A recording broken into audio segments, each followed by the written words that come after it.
Shout out to a random subscriber, Sita and Day.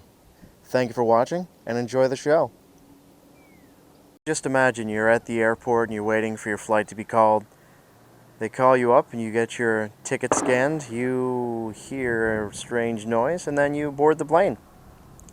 Unbeknownst to you, there is some magic problem that may or may not have had anything to do with the sound you just heard. You're waiting on the tarmac for 45 extra minutes, and then the plane takes off. So you're traveling from the East Coast to the West Coast. You're going from Harrisburg International Airport to Los Angeles, LAX. You know how big LAX is? So you arrive in LAX, and you get off the plane. You walk over to the terminal to figure out what time your flight should be leaving. It left 15 minutes ago, and you missed your flight. At which point you decide to go to the ticket counter and wait in line, knowing that your next available flight is 4 hours away. While you're waiting in line, you realize that the 5 people in front of you have about the same problem with potentially a different reaction.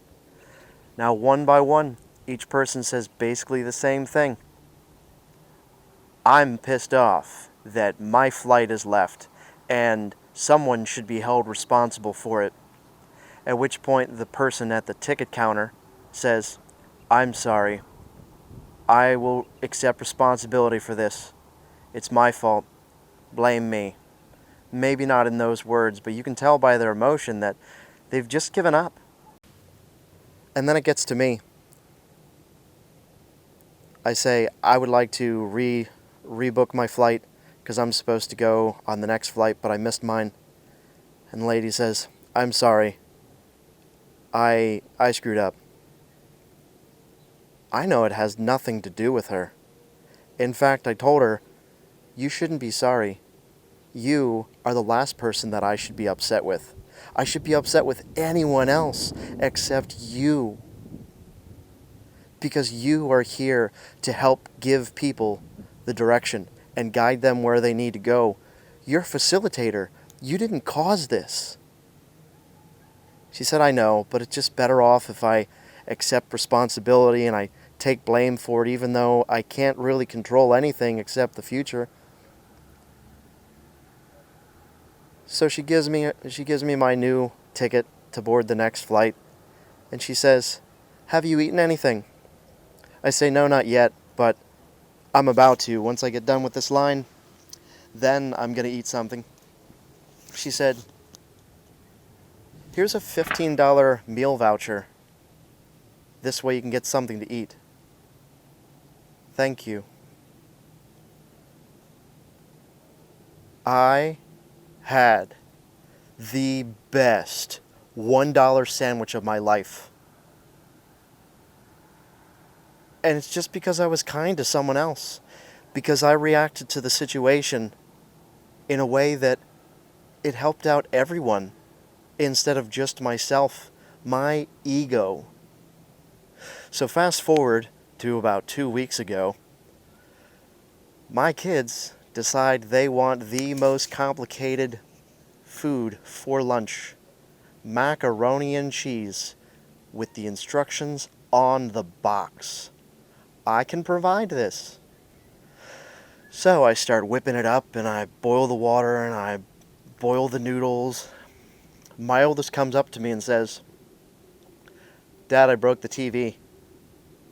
I kind of dismissed it because kids say what they say, and I just kind of let them talk because they want to be heard. They also want to learn how to speak, so I just let them say what they're saying. And I am aware of what they say, but why should I stop cooking food because potentially a TV's broken? 2 minutes later, she comes up to me and says, I broke the TV. I get the water off the boil, and sure enough, there's a black screen with a white spider crack down the bottom of it. I tell my daughter, thank you for telling me the truth.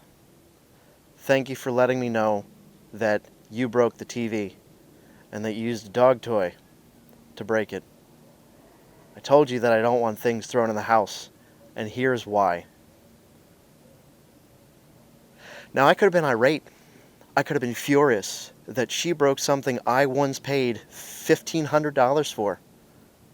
I paid $1,500 for a TV that got destroyed by a dog toy for the dog that's staring at me in the back of the window. The timing is uncanny. But I chose to be a little bit more aware of what was going on.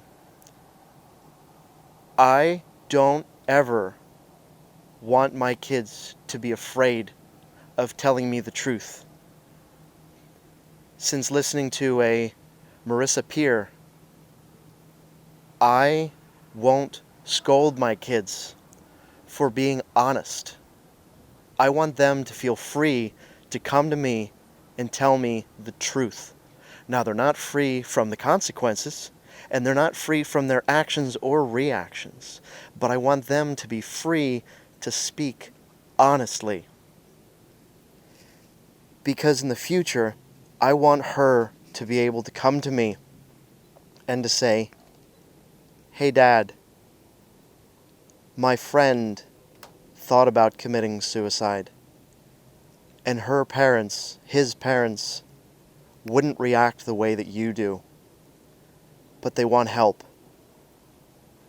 And I know that you will treat them with respect, and they came to you telling you the truth. Yes, I should discipline my child for breaking my TV, but I want her to understand that being honest can lead to someone's success and lead to someone's livelihood. I want it to be that when her friend comes to me feeling like she has no one else to talk to, feeling like he's totally lost, but there's someone who can be a responsible adult and give them a proper emotional response to give them the help they need. I want my kids to be able to feel like they can be that role for someone else when the time comes. Thank you for watching. Have a great day.